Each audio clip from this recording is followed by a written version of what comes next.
my goodness. Thank you so much, Frank. That is funny.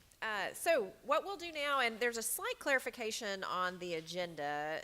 It's listed as a joint committee, but we are going to enter into a rulemaking hearing. I'll conduct the hearing, and it will be for the entire commission rather than the two committees. So this will be something we'll all be considering. And barring any questions, we'll go ahead and move into it. This is a rulemaking hearing before the Tennessee Fish and Wildlife Commission to consider amending Rule 1660-01-32, which deals with the rules and regulations for in need of management, threatened, and endangered species. My name's Jamie Woodson, and I'll be conducting this hearing.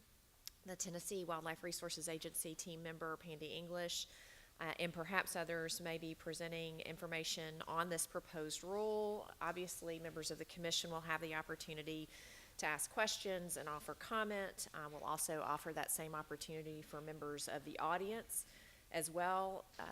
Whether staff members, members of the public, we'd ask that you give your name before speaking so you can identify yourself. And while I don't think that we'll need to limit, we typically have about 3 minutes for comments, and we'll kind of reserve the right to make sure we don't have a lot of repetition. But let's go ahead and begin, and with that, I'll recognize Pandy English.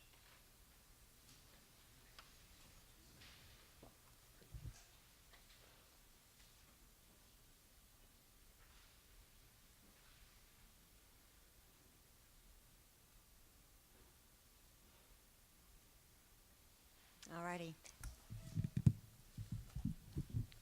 Tall people. All right, so yes, I'm Pandy English. I'm the Assistant Chief of Biodiversity. This is a rulemaking hearing for 1660-1-32 involving the rules and regulations for in need of management, threatened, and endangered species. So, the issue at hand. In the past, we have dealt with in need of management, threatened, and endangered species in proclamation. However, the agency actually did not have the authority to deal with it in proclamation, and so that's why this year we are amending it in a rule. So we have to go forth in the rule, and that's what is being addressed here today. So, according to the Code of Tennessee, our TCA Code, 70-8-101, the short title is the Tennessee Non-Game and Endangered or Threatened Wildlife Species. It's from the Conservation Act of 1974, and pursuant to this act, the Commission promulgates regulations, and part of that is keeping up a list of the endangered, threatened species in Tennessee and making that list available to the public. These lists are to be updated every 2 years. So, it's been a while since we've updated our threatened and endangered species list, and so we have made some changes to it. Those changes include species that we've removed. So we have removed 20 species in need of management, and we've removed 5 threatened and endangered species. One of those being the peregrine falcon that Walter Cook told us about yesterday. So proposed changes to our threatened and endangered species list. So one of the things that we did was that in the past, our list contained our state listed species as well as the federally listed species. Now, according to our code, if it's listed federally, it's automatically on our threatened and endangered species list.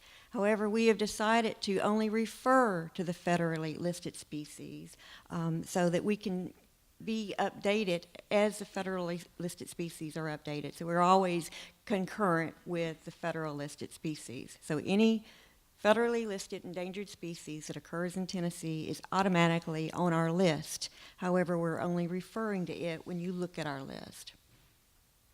So 5 species were removed completely from our threatened and endangered species list. 2 species were downgraded to in need of management.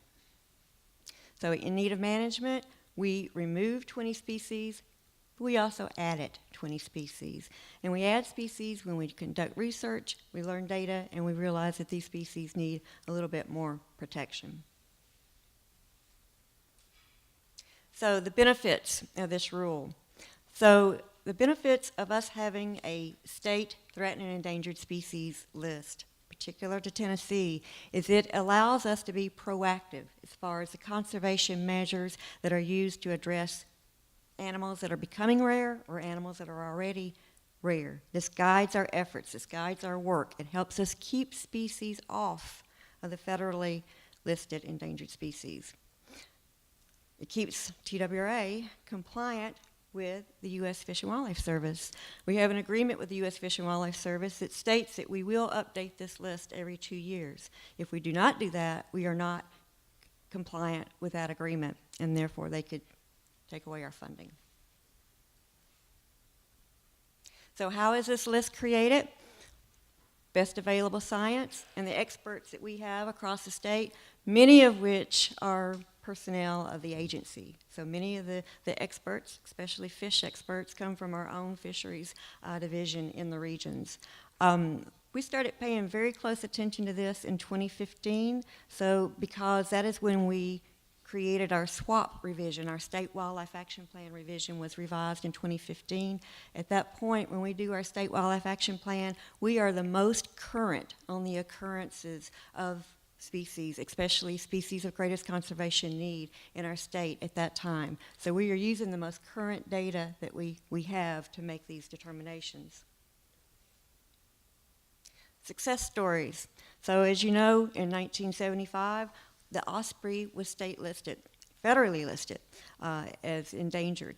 In 2000, we completely removed it from the list. And again, that was part of our hacking programs that the agency put into place. Hacking as in putting the young birds that are ready to fledge and be released into the wild. And that was a successful program. We all know that the bald eagle has been delisted. Again, because of hacking projects, especially in this state, especially Bob Hatcher, that was one of his famous and favorite projects. And the peregrine falcon. So right now, the peregrine falcon is state listed endangered. But today, we are requesting that we remove it completely from the list. So it will be delisted. And that is all I have. And you have the list in front of you, and I'd be happy to honor any questions that you may have. Great, and I want to thank Pandy for her testimony today. We have had, I think this is the third formal opportunity that we've had to discuss this issue over the course of the last year. Want to thank the team with the agency for the emails that have gone to commissioners to further explain the process. I think we've got several hours of testimony plus really helpful information, and I believe there's even from the TDEC this morning an email from one of the earlier gentlemen who testified before this commission on this issue about the process and the thoughtfulness that went into compiling this list, both with experts in the field within this agency, external, and also public input. So really appreciate all that you have done. With that, we're going to begin discussion, but want to get this properly before us. Do I hear a motion on the rule? So moved. Motion by Commissioner Holbert, second by Commissioner Swan. Discussion, members of the commission.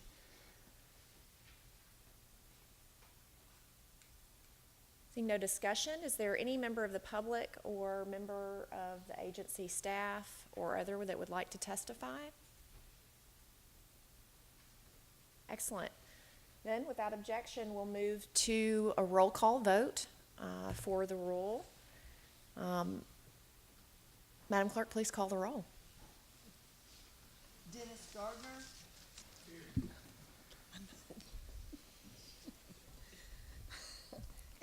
Angie Box.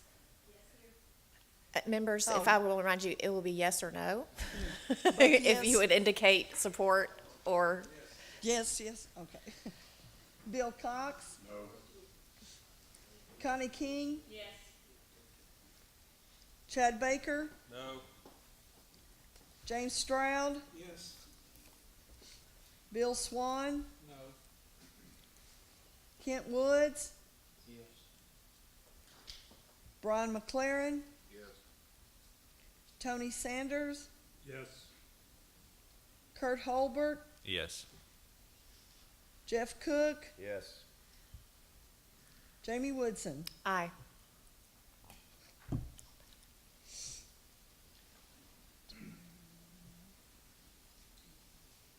We have 3 noes. And how many ayes? 10. Thank you. 10. 10 ayes, 3 noes. The rule passes, and thank you all very much and appreciate the thoughtfulness and patience from all of the partners to make sure that there's a full understanding of this. And look forward to further delisting different species and appreciate the management opportunities. Absolutely. Thank you. Excellent. Thank you. Commissioner. Members, we've got the budget issues. Would folks like a powder your nose break or keep pushing forward? Keep pushing forward. I've got. Second. Okay, excellent. With that, then, we will keep moving forward, and feel free to tend to your business as you need to.